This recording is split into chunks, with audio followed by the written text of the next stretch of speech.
হে everyone, good morning. Deepu's ব্লগে আপনাদের সবাইকে ওয়েলকাম। আরাধ্যের ম্যাম চলে এসছে সকাল সকাল, টিচার ডে, তাই হচ্ছে আমার কাছ থেকে শাড়ি নেবে। তো আমি ওকে 4-5টা শাড়ি দেখালাম, তার মধ্যেও দুটো সিলেক্ট করে নিয়ে গেছে।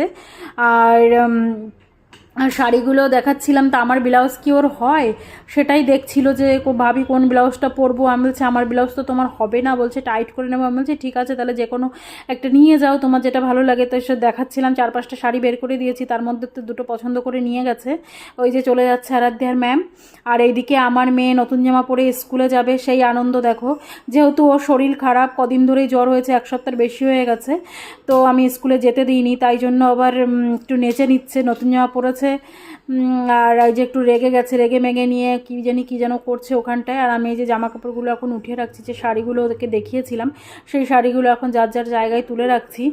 আর আজকে একটু ঘুম থেকে জলদিই উঠেছি, যেদিন স্কুল থাকে না বাবুর, মানে স্কুলে যেদিন পাঠাই না আর কি, সেদিন আমি 8টা সাড়ে 8টার দিকেই ঘুম থেকে উঠি। আজকে আরাধ্যের ম্যামের ফোন শুনেই উঠেছি, তো 7টা সাড়ে 7টায় ম্যাম চলে এসেছিলো, যেহেতু রেডি শেডি হয়ে আবার স্কুলে যাবে, 9:30টায় স্কুল। তো এই জন্য তাড়াতাড়ি উঠেছি। তো ভাবলাম যখন উঠেই পড়েছি তখন একবারে কাজগুলোও গুছিয়ে নিই। তো এখন ঝটপট করে বিছানাটা তুলে নিলাম। আর এইদিকে বিছানা চাদরটা প্রতিদিনই ঝাড়ি, তারপরেও এত নোংরা হয় কি করে তাই তো বুঝি না। আর ঘরটাও তার সঙ্গে সঙ্গে নোংরা হয়ে যায়, সাদা জিনিস একটুখানিকেই বেশি দেখা যায়।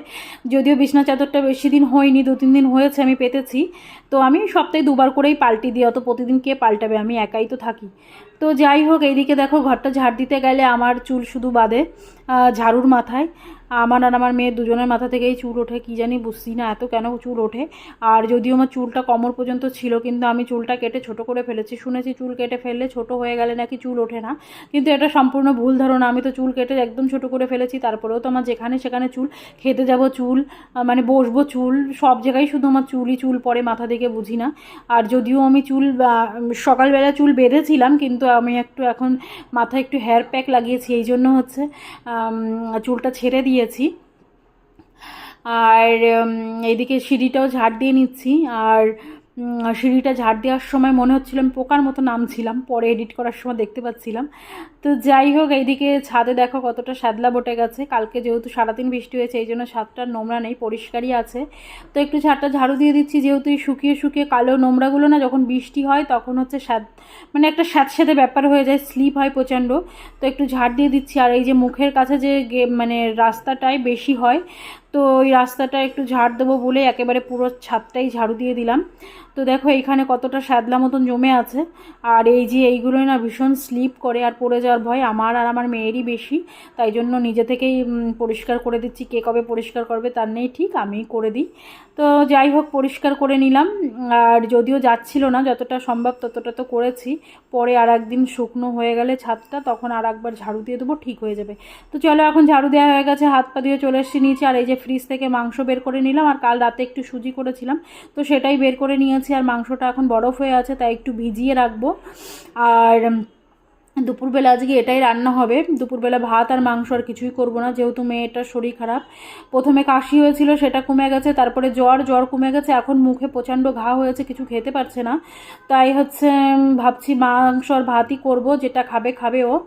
আর রাত্রেবেলা সুজি করেছিলাম, তো সেই সুজিটা রয়ে গেছে, যেহেতু 3-4 দিন হয়ে গেছে, বেচারি কিছুই খেতে পাচ্ছে না, মুখে জ্বলছে যাই দিচ্ছি না কেন। তাই একটু রাতে মিষ্টি মিষ্টি সুজি করেছিলাম, কিন্তু আমার মেয়ে তো মিষ্টি জিনিস খেতে চায় না। তো যাই হোক, এবার স্নান করে নিয়ে চলে এসেছি। কিছু জামাকাপড় ছিল, যেহেতু কালকে সারাদিন বৃষ্টি হয়েছে, জামাকাপড় জমেছিল, ধুতে পারিনি। এখন সেই জামাকাপড়গুলো ধুয়ে নিয়ে চলে এসেছি ছাদে, অনেকটাই জামাকাপড় হয়েছিল, তো সবকটাই মেলে দিচ্ছিলাম, কিন্তু জায়গা হচ্ছিল না পরে।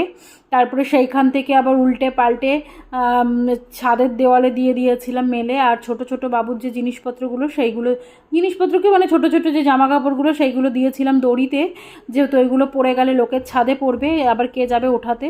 এই জন্য বাবুরটা ওখানে দিয়ে আমার বড় বড় জিনিসগুলো, মানে নাইটিগুলো, টাওয়াল, এইসব দেওয়ালে দিয়ে দিয়েছিলাম। তো এখন ছাদে জামা কাপড় নেড়ে দিয়ে চলে এসেছি নিচে। আর নিচে এসেই ভাতটা প্রথমে বসিয়ে দিলাম। আর একটু এখন বাজে 11:30, খিদেও পেয়ে গেছে। আমার মেয়েও বলছিল মাম্মি খিদে পেয়েছে, একটু পাঁপড় ভেজে দাও, যেহেতু কিছুই খেতে পাচ্ছে না, তো ভাবছে হয়তো পাঁপড় খেতে পারবো, তো পাঁপড় ভেজে দেবো ভাবলাম। তাহলে ভাবি একটু পুরিও করি, যেহেতু কালকে রাতে সুজি করেছিলাম, সুজিটা আছেই, তাহলে পুরি দিয়ে খেয়ে নেবো, মানে ওই লুচি আর কি। তো ময়দা সেরকম একটা ছিল না, অল্পই ছিল। তো তো একটু ময়দা আর একটু আটা মিলিয়ে বানিয়েছি। তো পুরি বলো লুচি বলো যেটাই বলো, আর এখানে তো আটার মানে আমরা ময়দা দিয়ে বানালে বলি লুচি, আর এরা যেহেতু আটা দিয়ে বানায় তাই এখানে তো এরা বলে পুরি, আমরাও বলি পুরি, সেই আর কি। তো এখন এই পুরিগুলো একটু ভেজে নেব, যেহেতু খিদেও পেয়েছে আমারও আমার মেয়েরও। তো এখন একটু পাঁপড়গুলো প্রথমে ভেজে নিচ্ছি।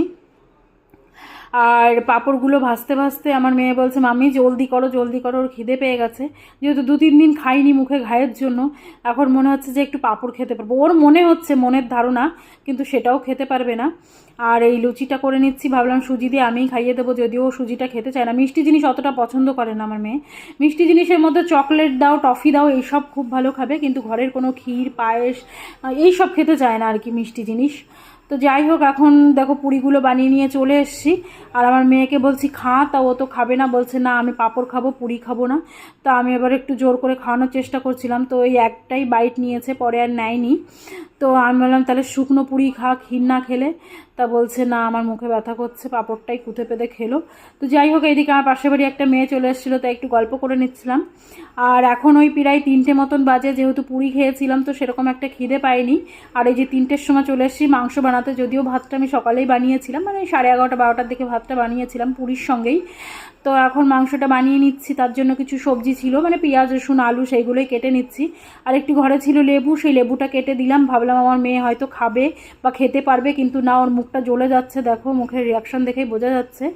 তো রাগ করে চলে যাচ্ছিলো, আমি বললাম যা ফ্রিজ থেকে একটা অ্যাপেল নিয়ে কেটে দিচ্ছি, আর লেবুটা আমি খেয়ে নেব। তারপরে এই যে অ্যাপেলটা কেটে দিয়েছি, ওটা তাও কষ্ট মষ্ট করে খাচ্ছে, আর আমি ওই লেবুটা খেয়ে নিয়েছি। কী করবো, কাটা হয়ে গেছে, ফেলে দিয়ে তো লাভ নেই, আমিই খাই।